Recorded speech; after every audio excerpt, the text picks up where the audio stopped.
Buenos días. Agradezco la invitación a participar, agradezco la presencia de ustedes.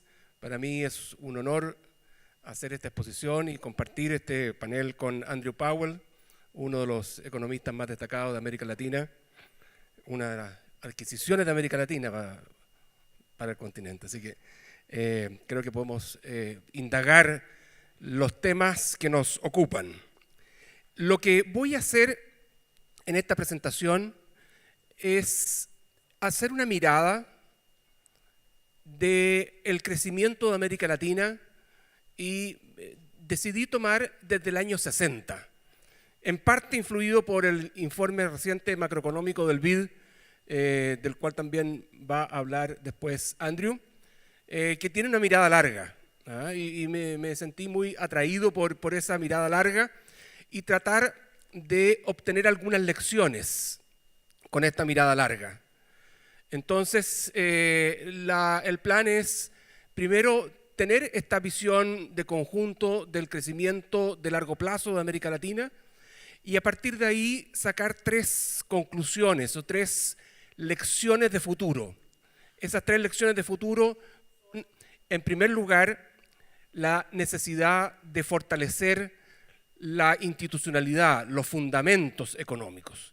Eso es algo que América Latina ha estado haciendo, que nosotros hemos estado haciendo como país, pero todavía tenemos camino por delante de perfeccionamiento, o sea, el fortalecimiento de los fundamentos. En segundo lugar, el planteamiento que voy a hacer es que América Latina carece de una capacidad de coordinación interna. Esto que ya era algo que ocurría en los años 60, hoy día se hace más urgente. Es algo que otros países han resuelto de distintas maneras porque la coordinación interna es algo propio de cada país, propio de cada región, de acuerdo a la cultura, a la confianza, a la forma de organizarse, pero sin coordinación interna lo que voy a plantear es que es muy difícil avanzar en resolver los temas del crecimiento. ¿Cómo resolverlo? Es un tema de debate, pero sin coordinación interna hoy día es muy difícil resolver los temas. Y en tercer lugar voy a ver el rol de la infraestructura en este esquema. Entonces, para partir, veamos las lecciones de América Latina y hay una cifra que me parece bastante relevante en esto. América Latina tenía alrededor de un 14% del Producto Mundial el año 60. Hoy día América Latina tiene un 7% del Producto Mundial. Es decir, esto es algo que debe generar alguna reflexión por sí solo. ¿Ya? O sea, una región, un conjunto de países que pesaba, esto tiene relevancia para el peso político, lo económico. La población de América Latina, en el total de la población mundial, subió de 7 a 8%. O sea, no es un tema de que la población haya disminuido. Simplemente América Latina se ha ido quedando rezagada respecto de otras regiones en el mundo. Y ese rezago podemos mirarlo a través del crecimiento. Estos son cifras promedios quinquenales para poder suavizar esta tendencia. Y lo que vemos en esta lámina es, en primer lugar, un periodo, el llamado periodo de la industrialización sustitutiva, ¿ya? En el periodo de los 60, periodo bastante crítico, porque se comienzan a tomar decisiones en los 60 que posteriormente van a tener gran efecto, ¿ya? En los 60 todavía se percibía como que un impulso a la industrialización. O sea, había un crecimiento. El crecimiento fue relativamente alto con la fase llamada fase más fácil de las primeras etapas de la industrialización, pero en los años 60 los países de América Latina, en particular Chile, pero también el resto de los países, se empieza a dar cuenta de que de alguna manera se va quedando rezagado en la tecnología, se va quedando rezagado en la productividad, se va quedando rezagado en el nivel de competitividad respecto de otros países del mundo. Corea, Taiwán estaban siguiendo estrategias parecidas a las de América Latina. pero ellos lograron pasar de la industrialización sustitutiva, incorporarse a una globalización, o sea, ellos resolvieron el tema tecnológico del avance tecnológico, ¿ya?, de una manera distinta a cómo lo resolvimos nosotros. Hacia mediados de los 60 había una serie de iniciativas en América Latina, por ejemplo, en el caso de Chile, la fruta con California, o sea, había una serie de iniciativas que podrían haber derivado hacia un avance tecnológico de mayor significación, pero requerían una coordinación interna que nosotros no tuvimos. Requerían un trabajo conjunto, sector público, sector privado, academia, que no lo tuvimos. El desenlace fue que los aranceles fueron subiendo. En América Latina, si uno ve los aranceles de los 50, de los 60, de los 70, van elevándose, ¿ya? O sea, la protección a la industria local fue la variable de ajuste para una región que se va quedando rezagada. Ese es el... En los años 70 se producen los aumentos en el precio del petróleo, el 73 y el 79. Eso genera una gran cantidad de liquidez en los países exportadores de crudo. Esa liquidez de los países exportadores de crudo se vuelve a canalizar a los mercados financieros internacionales y llega a América Latina en la forma de crédito. Y América Latina tiene una especie de boom, ¿ah? Entonces, el crecimiento de los 70, que es algo que incluso por encima de la década del 60, básicamente se debe a que América Latina empieza un proceso de endeudamiento, de acumulación de deuda, de desequilibrios fiscales, aumentan los déficits fiscales y las entradas de capitales son aproximadamente, en promedio durante esa década, 2 puntos del PIB por año. Algunos países más, otros países menos, ¿ya? Y eso, de alguna manera, termina con el aumento de tasas de interés de los países desarrollados, Estados Unidos en particular, preocupados por la inflación, elevan las tasas de interés a comienzos de los 80 y se produce la detención bastante repentina de los capitales, cambia el sentimiento de los mercados financieros internacionales y se produce la crisis de la deuda. La crisis de la deuda de alguna manera nos pasa la cuenta respecto del pasado también, o sea, no es una crisis del momento. La crisis de la deuda es una crisis en la cual América Latina dice, bueno, hemos tenido varias décadas de crecimiento por industrialización, por protección, nuestro sector productivo se queda rezagado, no es competitivo a nivel internacional y no nos prestan plata. Por tanto, no tenemos ni productividad en el lado de nuestros factores fundamentales, ni tenemos el financiamiento para poder seguir viviendo de prestado si es que esto se lo podemos dilatar por un tiempo más. Se acabó. Ahora tenemos el momento de verdad, ¿ya? En ese momento de verdad, la opinión que se va generando en la región desde el punto de vista de la discusión es decir, mire, aquí tenemos que cambiar el modelo de desarrollo. No podemos seguir con este modelo de desarrollo, ¿eh? Entonces pasamos de una industrialización sustitutiva a un modelo basado en la explotación de las ventajas comparativas. Algunos países antes, otros países después, durante la década del 80, que es la década perdida, el producto per cápita de América Latina recién en el 90 alcanza el nivel que tenía antes de la crisis, el 82 o el 81. O sea, una década desde ese punto de vista totalmente perdida para la región. Entonces, hacia fines de los 80 y sobre todo durante la década del 90, América Latina empieza a realizar esta reforma, esta apertura, y esta apertura destinada a explotar las ventajas comparativas de América Latina. Y esto empieza a ser exitoso. Entonces, durante los 90, pero sobre todo empieza a ser exitoso porque vuelven los capitales. No hay que en esto ver... lo voy a ver enseguida, son los flujos financieros de los 90 los que le dan de alguna manera un impulso al crecimiento de América Latina. Y de nuevo los capitales cambian de sentimiento a fines del año 97, cuando viene la preocupación de los mercados financieros por los países asiáticos. Hacia el año 97, piensen ustedes que estaba la idea de hacer una moneda común en América Latina, estaba el boom del Mercosur. Es decir, teníamos nosotros una idea de que este proceso, o sea, este proceso de explotación de las ventajas comparativas tenía mucho de proyección hacia el crecimiento futuro. Y resultó que no era tan así.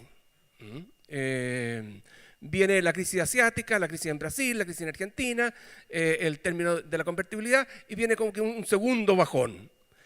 Cuando se produce el segundo bajón, la crisis asiática, empieza a cundir en América Latina una preocupación. La idea es, ¿este modelo de ventaja comparativa tiene suficiente fuerza para proyectar a la región hacia adelante?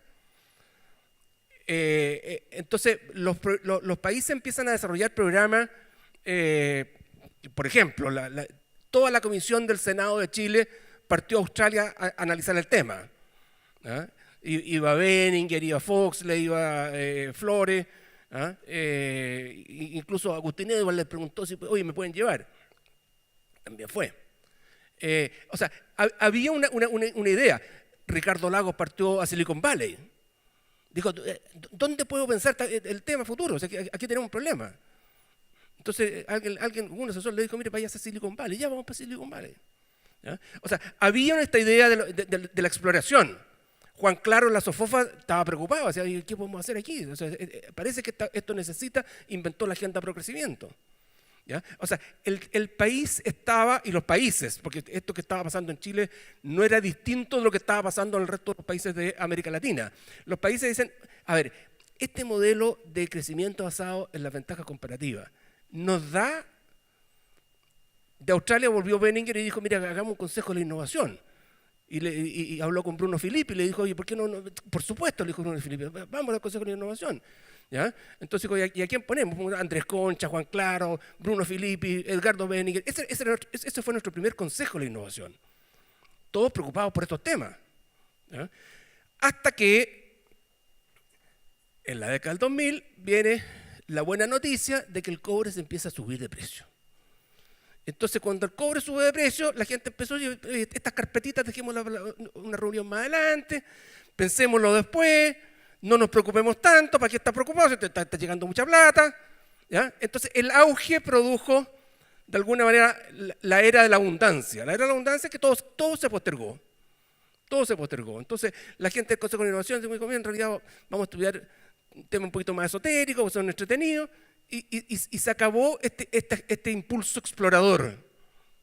Y tuvimos 10 años en América Latina en general, en Chile en particular, 10 años del superciclo. ¿Ya? Cuando termina el superciclo, volvemos a la situación inicial. O sea, volvemos a esta preocupación en qué medida somos capaces de generar un proceso de crecimiento. Como región, como América Latina, como países, como Chile. Y de alguna manera, el dilema que tenemos ahora es parecido al dilema que teníamos en los 60 o el dilema que tuvimos en la época en que se discutió inicialmente la agenda pro crecimiento. Son realidades muy, muy, muy similares.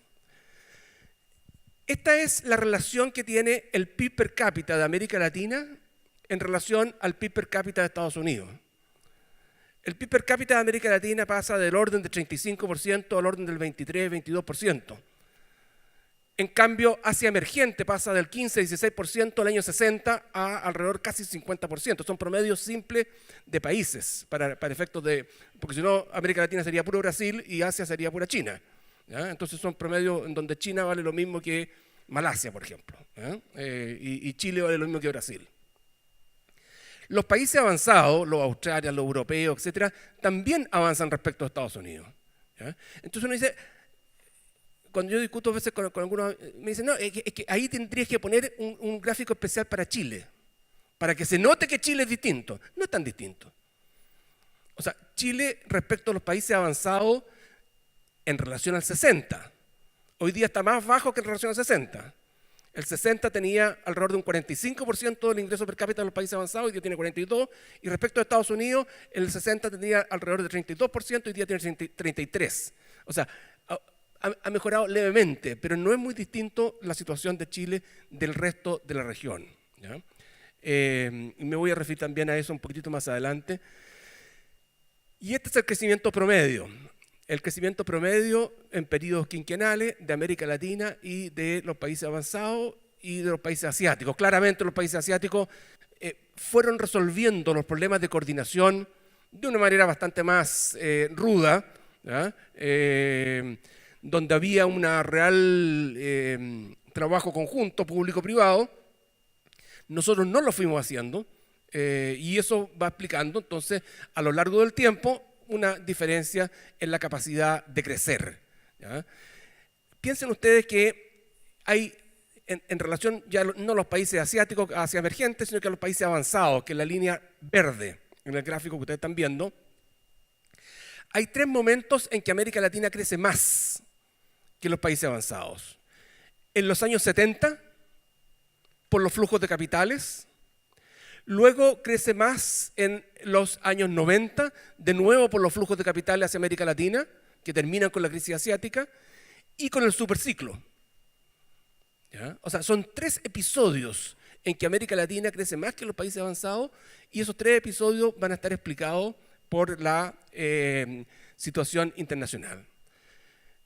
Esta es otra forma de ver lo mismo que estábamos viendo, que la inversión en América Latina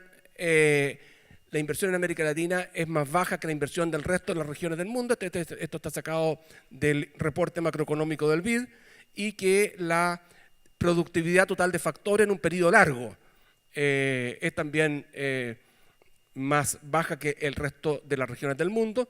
Un resultado muy parecido al que ustedes están viendo para el periodo 90-2013, lo obtuvo Luis Eduardo Escobar en un artículo que publicó en la revista del Banco Central hace poco para varios países de América Latina, de modo que hay como evidencia de que nuestro menor crecimiento está expresado también en menor productividad. Si uno mira el crecimiento de América Latina, esta es la variable más relevante para explicar ese crecimiento, ¿ya? Esta es la transferencia neta de recursos al exterior. Ahí está los aumentos, los flujos de capitales, el endeudamiento que nosotros en Chile llamamos el boom de los 70. Luego la caída, o sea, la transferencia negativa, 2 puntos promedio del producto en los 70, 3 puntos negativos en los 80, la caída de los 80, en donde no hay transferencia negativa, y luego el retorno a los mercados financieros y la crisis asiática posteriormente. Esta es un gráfico que superpone. La línea roja es el crecimiento per cápita de América Latina y la línea azul es la transferencia neta financiera, ¿ya? Entonces, lo que muestra es que en los 70 tuvimos más crecimiento, tuvimos más transferencia, después en los 80 cae el crecimiento, cae la transferencia, en los 90 vuelve la transferencia, el endeudamiento, los mercados financieros, y América Latina crece. Esto en el periodo del superciclo no tiene relación, porque en el periodo del superciclo está operando otro factor, que es el ingreso este es el índice de precios de las materias primas en la línea verde, y el crecimiento de América Latina en la línea roja. Entonces, el crecimiento de América Latina durante el superciclo no se explica por los mercados financieros, sino que se explica por los mercados de bienes y el buen precio de nuestros productos de exportación. Entonces, en definitiva, lo que estamos teniendo es una región especializada en la explotación de sus recursos naturales o de sus ventajas comparativas más en general, ¿ya? Y que tiene un crecimiento que está bastante en línea con lo que pase con los mercados internacionales, ya sea financiero o ya sea de bienes. Hay un tema que es relevante, América Latina tiene economía abierta. Si uno compara, esta es la relación entre el comercio exterior de América Latina y el comercio exterior sobre PIB de América Latina, que es la línea roja, y comercio exterior sobre PIB del mundo. Entonces, lo que yo estoy ilustrando en este gráfico es que América Latina pasó desde una relación de comercio exterior de PIB del orden de 40% el año 60, alrededor de 49% el año 2017. O sea, esa es nuestro digamos, profundización del comercio exterior. En cambio, el mundo pasó desde alrededor de un 30% a alrededor de un 70%. O sea, el comercio exterior se profundizó a nivel de la economía mundial mucho más de lo que pasó en América Latina. Ahora, ¿por qué razón? Porque la economía mundial empezó a lo que muchos autores han denominado la segunda fase de la globalización. La primera fase de la globalización, básicamente por la caída de los costos de transporte, es la comercialización de los productos básicos o de las mercancías, camiones, lo que sea, bienes de capital. La segunda fase es la globalización basada en cadenas de valor, en que un mismo producto se va trasladando de país en país y va generando una producción que es mucho más diversificada geográficamente. Y esa segunda etapa de la globalización generó, a partir de 1990 aproximadamente, y eso es por las tecnologías de las comunicaciones y de la información, generó un impulso en el crecimiento del comercio mundial, del cual América Latina fue espectador, no fue protagonista.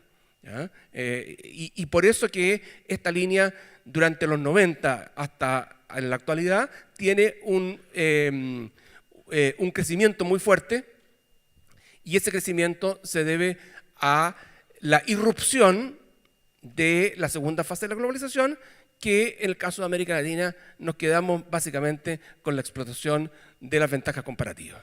¿Ya? Entonces, primera observación, América Latina no participa en la segunda fase de la globalización. Hay autores que dicen que va a haber una tercera fase, pero eso todavía será materia de futuro, con la robótica, etc. Pero respecto de la segunda fase no participa.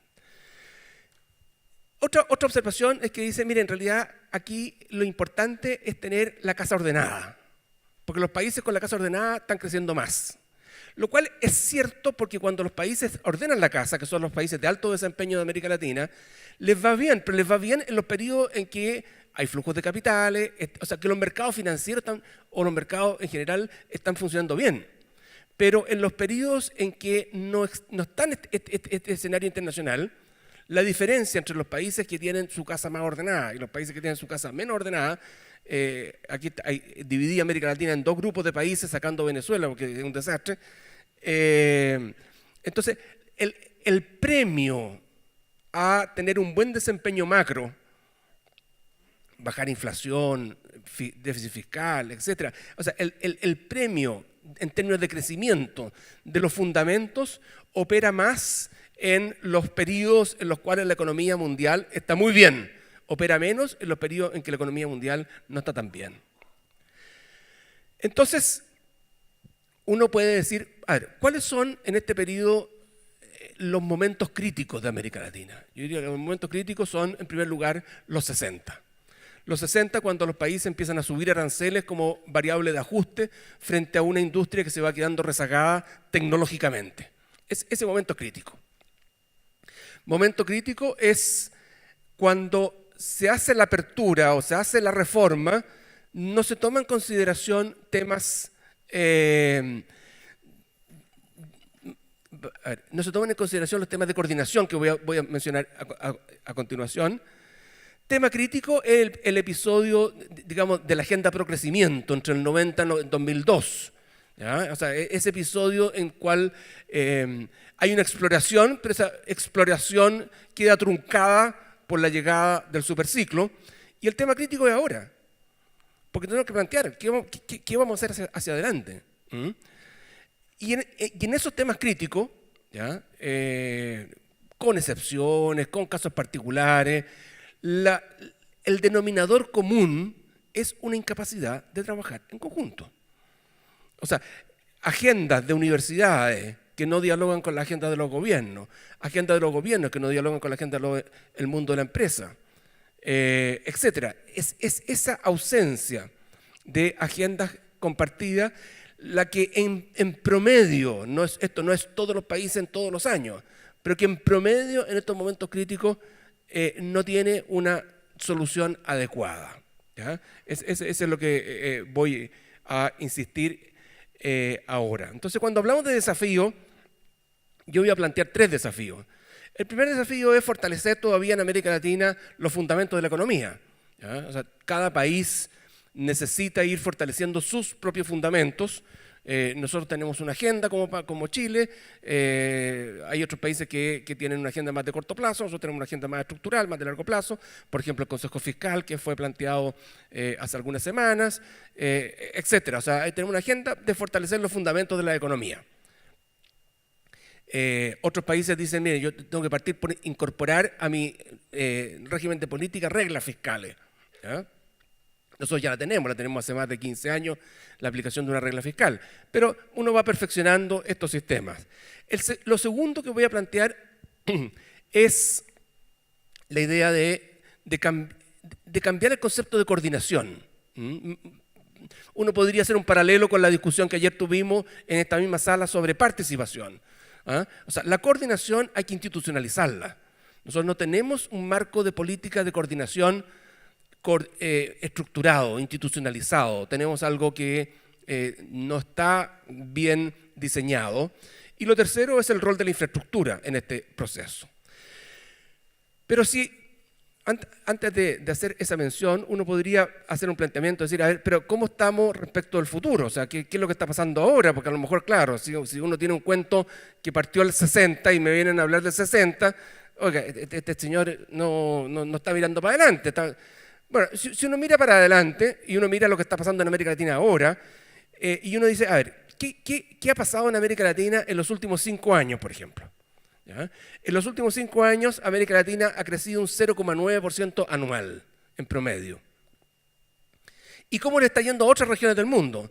Solamente la comunidad de estados independientes, que son los que agrupan a la ex Unión Soviética, tiene un crecimiento parecido al que tiene América Latina. Todo el resto de las regiones del mundo tiene un crecimiento significativamente más alto en los últimos 5 años.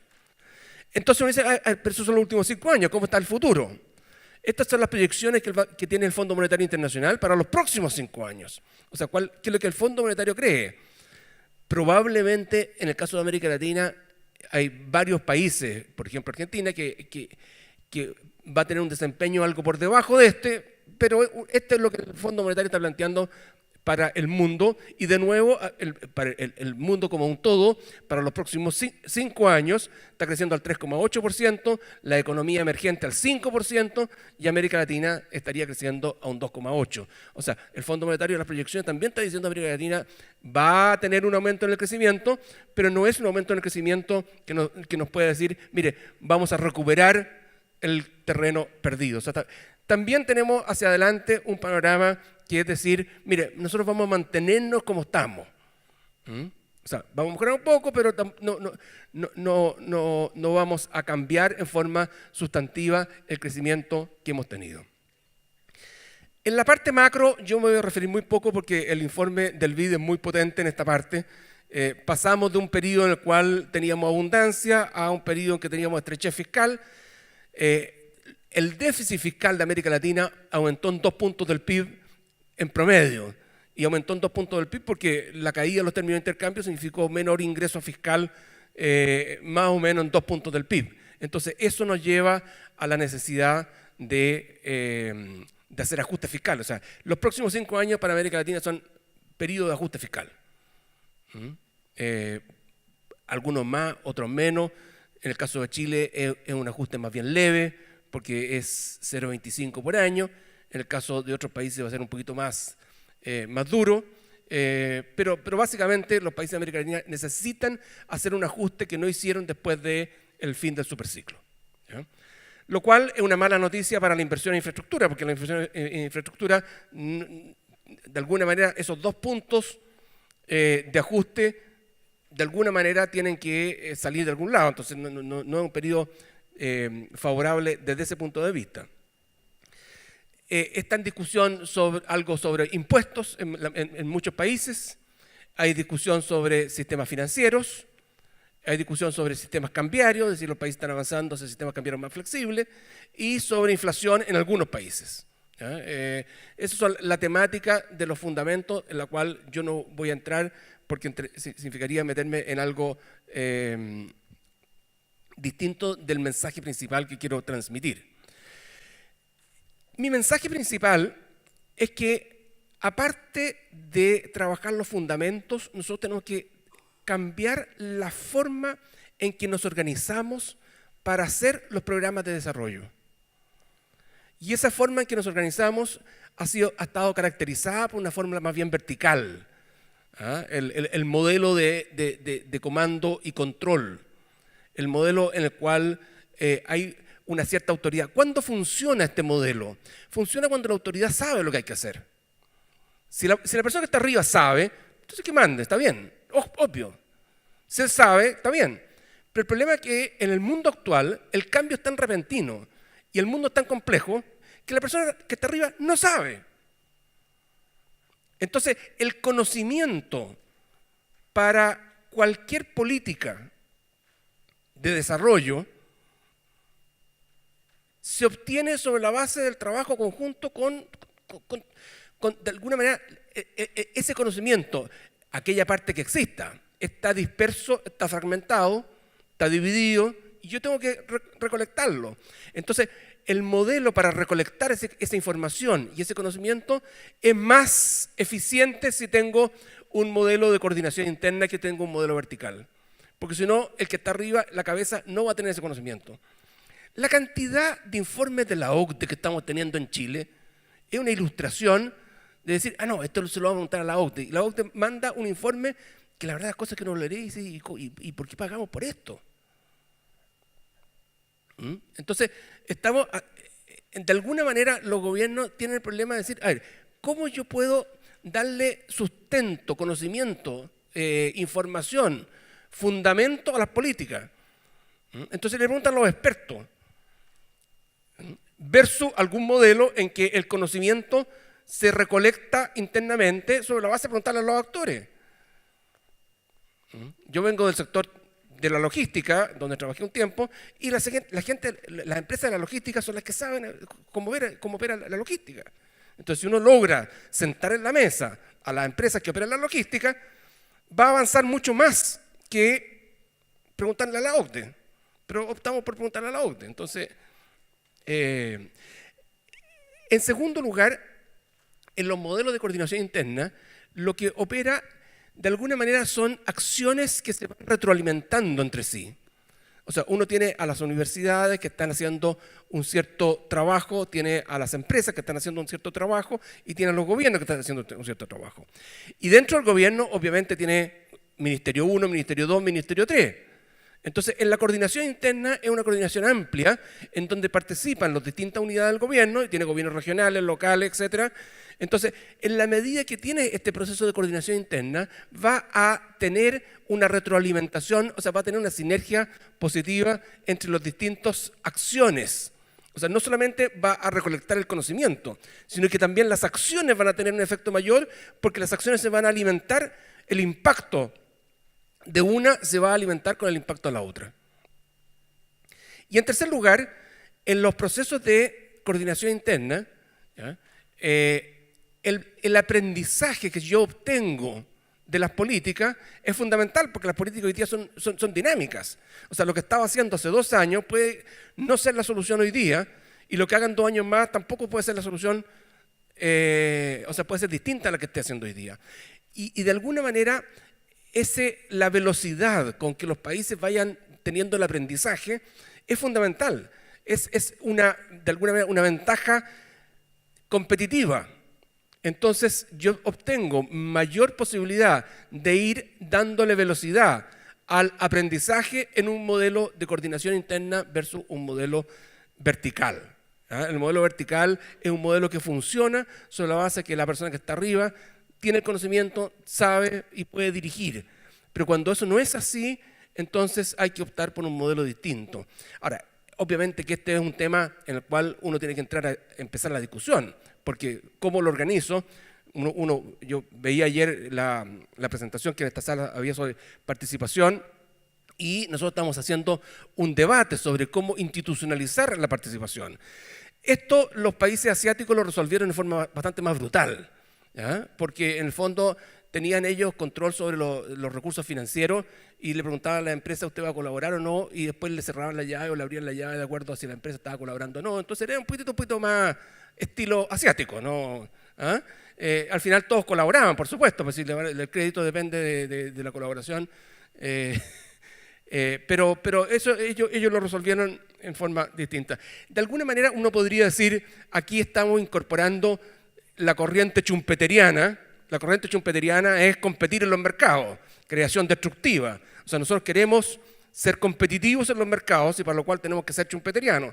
Pero al mismo tiempo, la corriente de Nash quiere decir, mire, yo para poder competir tengo que generar un equilibrio colaborativo internamente. Si no genero un equilibrio colaborativo internamente, no tengo la capacidad de competir en los mercados mundiales a nivel de país. ¿Ah? Entonces, estos dos autores, equilibrio, o sea, colaboración en equilibrio y creación destructiva, se unen en este enfoque más de coordinación interna. Acá lo que he puesto es el proceso de política pública. El proceso de política pública que nosotros estudiamos cuando hacíamos los primeros análisis de política pública era un proceso bastante autónomo. Es decir, el Estado obtiene información, hace el diagnóstico, define las políticas, esas políticas se aplican, se implementan y se evalúan. Ese modelo es un modelo de los 80 que hoy día no es viable como modelo. Porque en el fondo el Estado no tiene la información, ¿ya? Parte del diagnóstico. ¿Cómo sabe el Estado qué recursos empresariales hay? Tiene que preguntar a los empresarios. No tiene otra posibilidad. ¿Cómo sabe el Estado qué recursos tienen las universidades? ¿Cómo hacemos el trabajo conjunto? ¿Ya? Tiene que haber instituciones como la del CPI, etc. O sea, en el fondo esto es la decisión. En este modelo es con mucho más diálogo para poder tener una decisión eficiente. La implementación, en el fondo uno hace implementación de algo que está coordinado. O sea, uno implementa A, simultáneamente está pasando B. Y hay varios otros actores que están tomando medidas para que el impacto sea mayor. ¿Ya? Y el aprendizaje también es conjunto. Entonces, ¿cómo le damos una cierta institucionalidad, un cierto ordenamiento a este enfoque? Es algo que a mi juicio es uno de los principales desafíos que tiene América Latina. Obviamente esto tiene una serie de condicionamientos que no los voy a ver ahora. El tercer punto que quiero enfatizar es el de la infraestructura. ¿Ya? Porque cuando uno llega a la infraestructura, uno tiene tres maneras de alguna manera, tres formas de aproximarse. Hay una forma más keynesiana, que es decir, la infraestructura es un componente de la demanda y cuando el país tiene holgura de capacidad, como tenemos nosotros ahora, la inversión en infraestructura podría ayudar a aumentar el empleo, aumentar la actividad, aumentar la capacidad. Es decir, es como mirar la infraestructura como el efecto de la inversión en la demanda de la economía. La otra es mirar la infraestructura como la podría mirar Robert Solow. Solow diría, mira, aquí hay una función de producción y dentro de la función de producción hay un componente que es trabajo, capital, infraestructura. Entonces, la infraestructura te aumenta la eficiencia porque aumenta la productividad de los demás factores, aumenta el crecimiento por ese lado, se aumenta la capacidad de crecimiento porque es un factor de producción.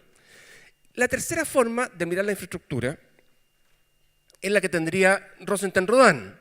Rosenthal-Rodan, que es un economista polaco, educado en la escuela austríaca, muy amigo de América Latina porque fue uno de los 9 sabios que el gobierno de Estados Unidos nombró para la Alianza para el Progreso.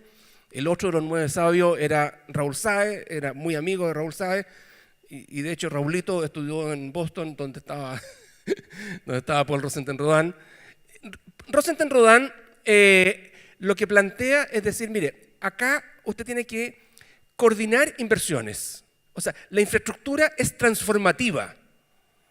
La infraestructura lo que tiene que hacer es colocar la infraestructura dentro de una narrativa del desarrollo. Y la infraestructura es para transformar la vida de la gente y la economía de los lugares.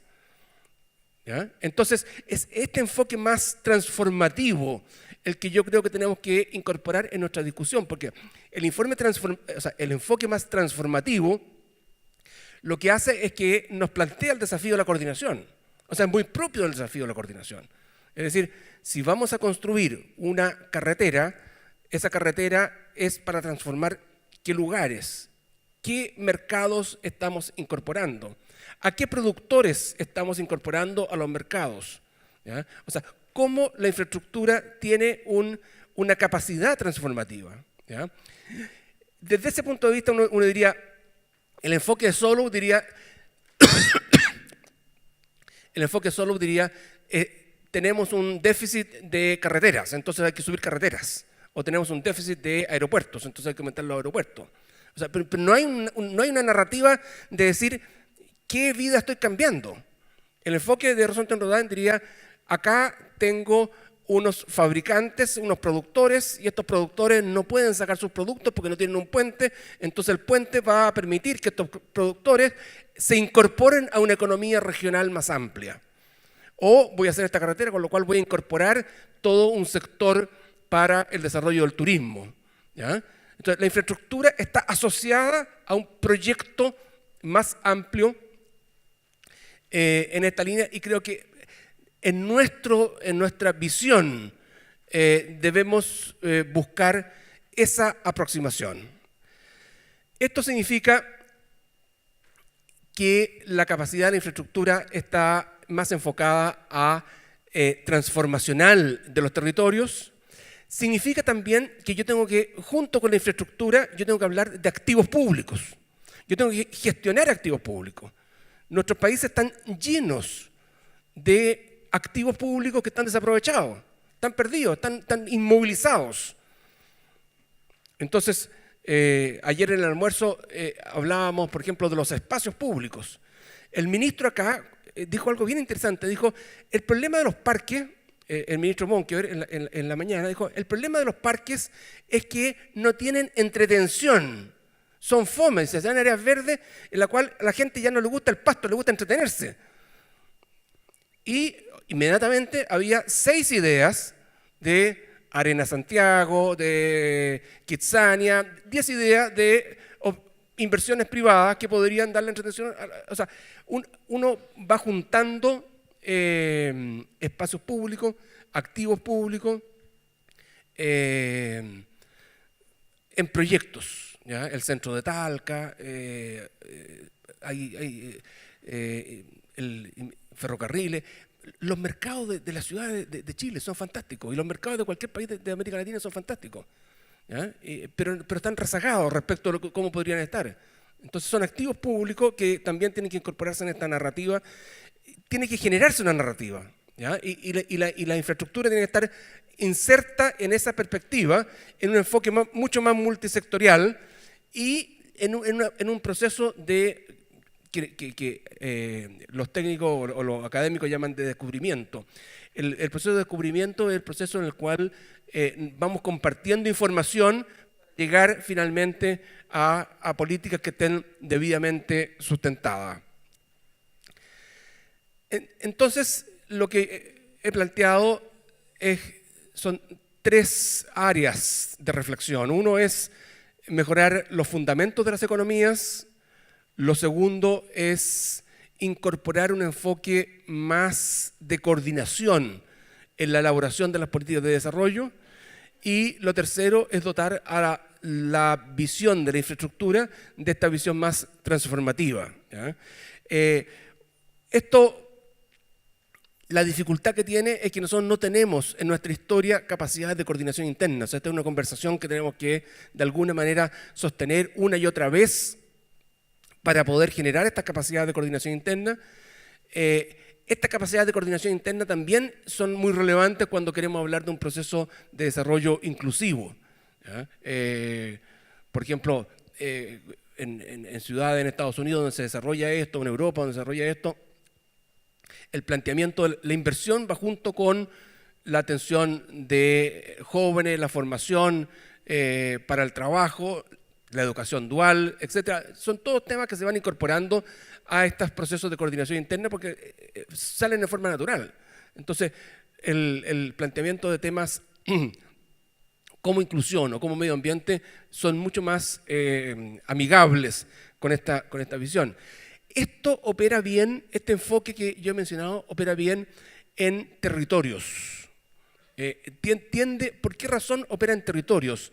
Porque el conocimiento necesario para poder aplicarlo es un conocimiento más local que nacional. O sea, la coordinación, cuando uno lo plantea a nivel nacional, en general en los países no funciona.